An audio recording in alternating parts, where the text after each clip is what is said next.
Welcome to the channel everyone. This is Dave here. This is the yearly forecast for year of 2026 for Capricorn Moon and Capricorn Rising. We are standing at a massive threshold this year. We are talking about the end of a long era and the birth of a brand new one. So without further ado, let's get into the reading. First, let us look at the overall energy for the year based on January 1st placements. Then we will dive deep into major planetary shifts that will be happening throughout the year. On January 1st, we start with a very heavy and significant alignment. We have a 4-planet conjunction involving your 6th and 9th Lord Mercury, your 5th and 10th Lord Venus, your 8th Lord Sun, and your 4th and 11th Lord Mars all sitting in your 12th house. What this means is that this year a great cycle is ending in both your personal and professional life. You are going through a total transformation. One major part of your life is closing its door so that another can open.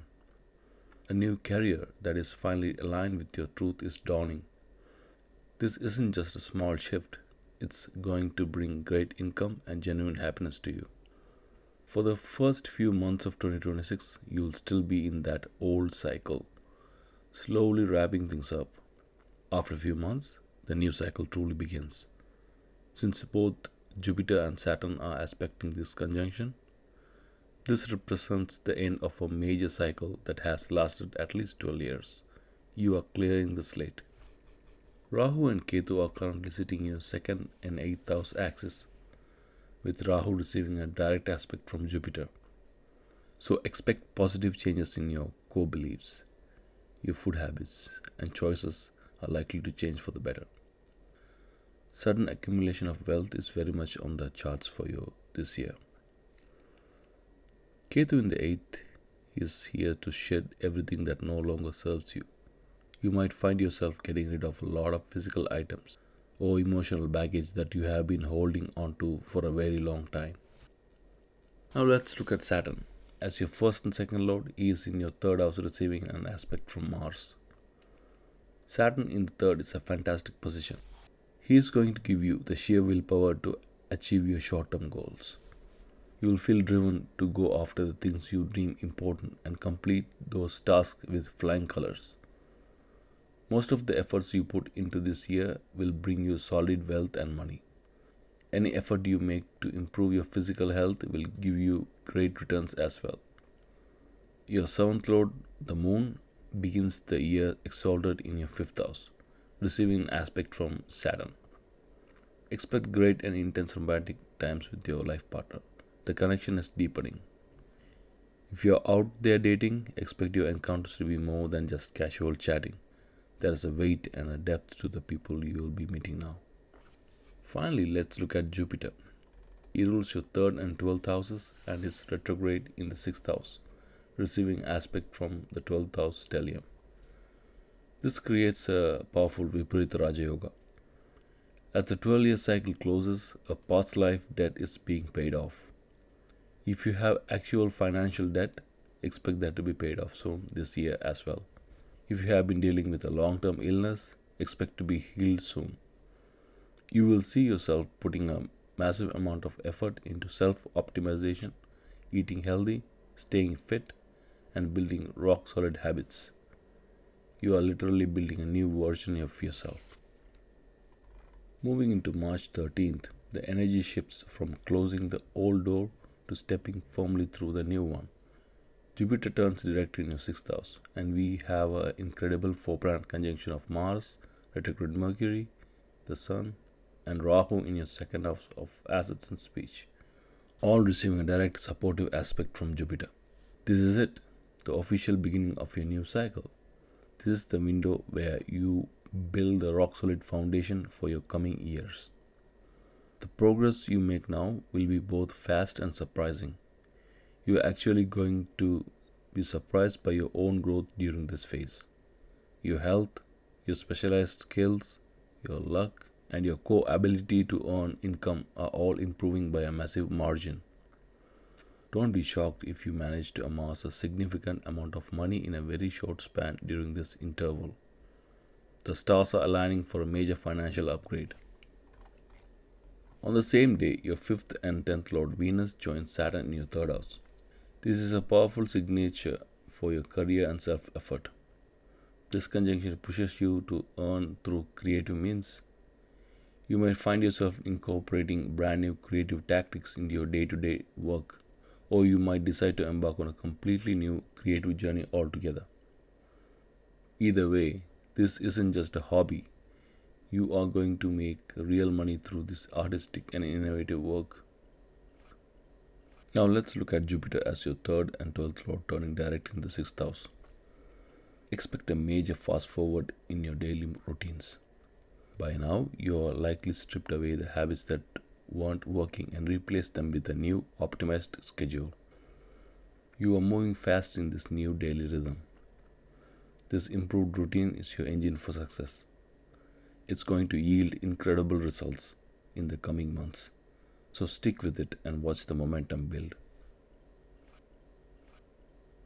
Moving into mid-year, we hit one of the most powerful transits of 2026. On June 2nd, Jupiter enters Cancer, which is your 7th house.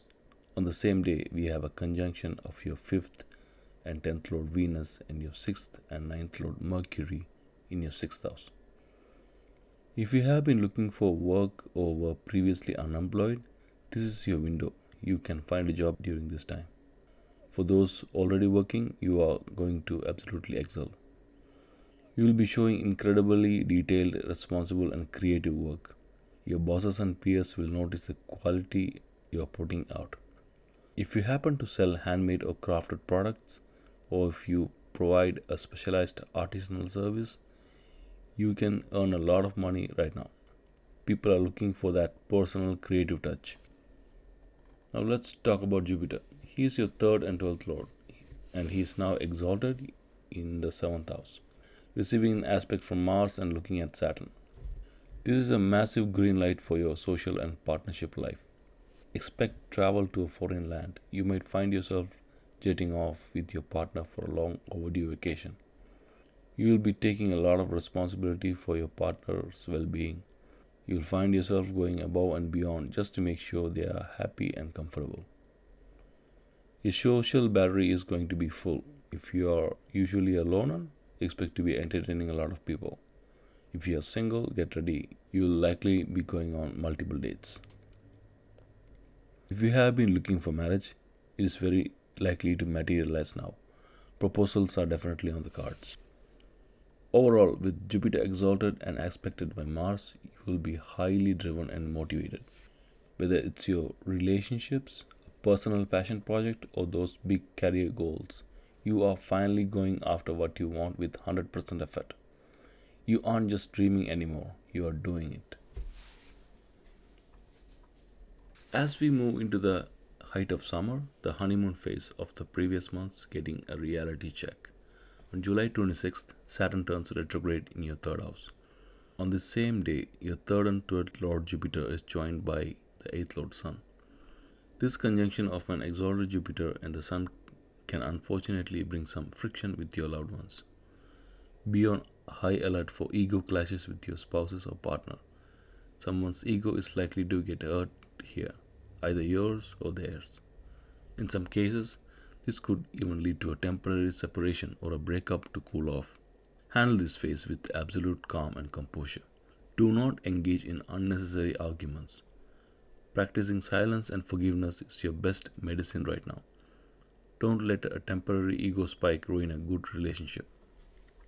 We also have your 5th and 10th Lord Venus joining Ketu in the 8th house, receiving an aspect from Mars. This is a major signature for transformation. You might experience a sudden break in your career. This could manifest as a layoff, but on the positive side, it's often the catalyst you need to change careers or jobs entirely. At the very least, expect a big transformation at your workplace, even if it's just moving to a different office or department. If you are in a non-committed relationship or casual romantic affair, expect breakups during this time. Ketu is clearing out anything that isn't built on a solid true foundation.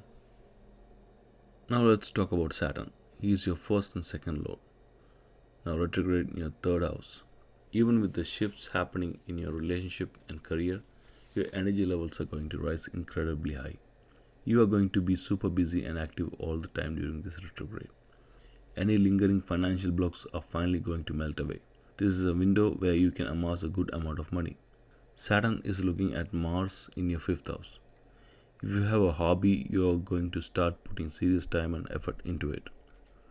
You might even decide to turn that hobby into a full-blown business.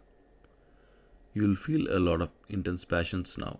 In fact, those unfinished passions will likely manifest as vivid dreams during this retrograde. Pay attention to what your subconscious is telling you. As we move into the final stretch of the year, the energy gets a bit more demanding. On October 31st, Jupiter enters Leo, moving into your 8th house. On the same day, a complex alignment occurs in your 10th house of Libra. Your 6th and 9th Lord retrograde Mercury joins your 5th and 10th Lord retrograde Venus and your 8th Lord Sun. Because the Sun is debilitated here, this creates a weakened and afflicted Dharma Karma Adhipati Yoga. Expect to feel an urge to back down from your responsibilities. You simply don't want to carry a heavy burden right now. Paradoxically, your work pressure is likely to increase. This creates a tough situation where you have to perform at a high level while trying to maintain your inner well-being and avoid stress. You might even feel like quitting your job entirely during this window. My advice is just keep going. This is only a temporary phase and you have the strength to weather it. Now let's talk about your 3rd and 12th Lord Jupiter joining Ketu in your 8th house. This is a deeply spiritual but challenging placement. This period can be a real test for your willpower. You might face a situation that feels overpowering, something that seems to break your internal resolve despite your best efforts. Please stay safe and prioritize your mental health. Practicing some kind of meditation, prayer, or breathwork is essential right now. It will be the anchor that keeps you from being swept away. On the positive side, this transit is like a cosmic audit. You will be shown exactly where the cracks are in your knowledge. You will see what you have missed and where you need to improve. This is a brilliant time for course correcting and finally solidifying your expertise. With your 12th Lord in the 8th, this is the signature for end of a long-term disease. This phase is often the final part of a healing journey. Think of it as a final test. It may seem terrifying to face at first, but once you confront it and take care of it, your healing process will be complete. You are shedding the last bit of the old karma. As we hit late November, the cosmic energy takes a very personal turn. On November 25th, the nodes shift. Rahu enters Capricorn, your 1st house, and Ketu enters Cancer, your 7th house. This is a massive reset for your identity and your partnerships. On this same day, your 3rd and 12th Lord Jupiter joins Mars in the 8th house. This is a phase of radical trimming. You are going to find yourself letting go of social contacts, friends, and even relatives who simply don't align with the new you that's been emerging all year. There is a strong signature here for changing your home or your car. With your 8th Lord Sun in the 11th and your 11th Lord Mars in the 8th, a Parivartana Yoga is created. This confirms a total transformation of your social circles. Many people will leave and a select few new ones will arrive. Your income is also in flux. Expect a shift in your pay scale, whether it's a move to a higher bracket or a temporary adjustment. Meanwhile, back in your 10th house, Mercury and Venus have finally turned direct. That overwhelming work pressure I mentioned before is finally going to normalize. Your inner peace is on the rise and your stress levels are dropping significantly. Keep your eyes open at work. You might come across a romantic interest in your professional circle. Expect some flirtation with a coworker, but be mindful of your boundaries and keep it professional. Now let's talk about the nodes sitting right on your 1st and 7th house axis. Rahu in your 1st house is going to make you very focused, bordering on obsession with yourself. Be careful not to let this slip into narcissism. There's a risk of over-exaggerating your own importance while looking down on others. On the positive side, this is the ultimate time for self-improvement. Rahu will help you identify your absolute truth, who you are and what you are actually supposed to be doing with your life. Use this energy wisely to upgrade yourself. While you are focusing on yourself, your partner is going through their own cleansing process. Your partner may start getting rid of unwanted items, becoming more minimalistic, or undergoing a major spiritual upgrade. They are shedding old memories, connections, and bonds that don't serve them anymore. This doesn't necessarily mean a breakup is coming, but if the relationship was already weak, Ketu might finish the job to allow for a fresh start. We have finally reached the closing chapter of 2026. On December 11th, Saturn turns direct in your 3rd house. On the same day, your 6th and 9th Lord Mercury joins your 8th Lord Sun in your 11th house of gains. This alignment in the 11th house is very exciting as the year wraps up. From now until the end of the year, expect gains from sudden luck. This is a great time to test your luck in lotteries or small gambles. The universe is in a giving mood. You are going to meet people who have the power to change the entire direction of your life. This could be a mentor, a teacher, or a very close friend who brings a wealth of life experience to the table. Listen closely to what they have to say. Now let's talk about Saturn. As the ruler of your 1st and 2nd houses, his direct motion in the 3rd house is going to bring a much needed sense of normalcy. Expect things to slow down. The high intensity, busy bee energy of the retrograde is fading and you are returning to a more sustainable pace. You will see slow and steady growth in your finances, and your physical energy levels will return to a normal, manageable state. It's all about a slow and steady pace of life from now until the end of the year. Saturn is looking at your 7th Lord Moon in the 12th house, which is a beautiful signature for the holiday season. Expect to enjoy a wonderful holiday time with your spouse and family. Be ready to be spoiled with choice. There are many happy experiences coming your way to close out the year. And with that, I'll let you all know that is it for this episode, guys. I hope you all enjoyed this yearly forecast for Capricorn Moon and Capricorn Rising. If you like this video, comment below and let me know what you think about this new cycle. And please don't forget to like, share and subscribe to the channel for future videos. I'm Dave and I will see you all in the next one.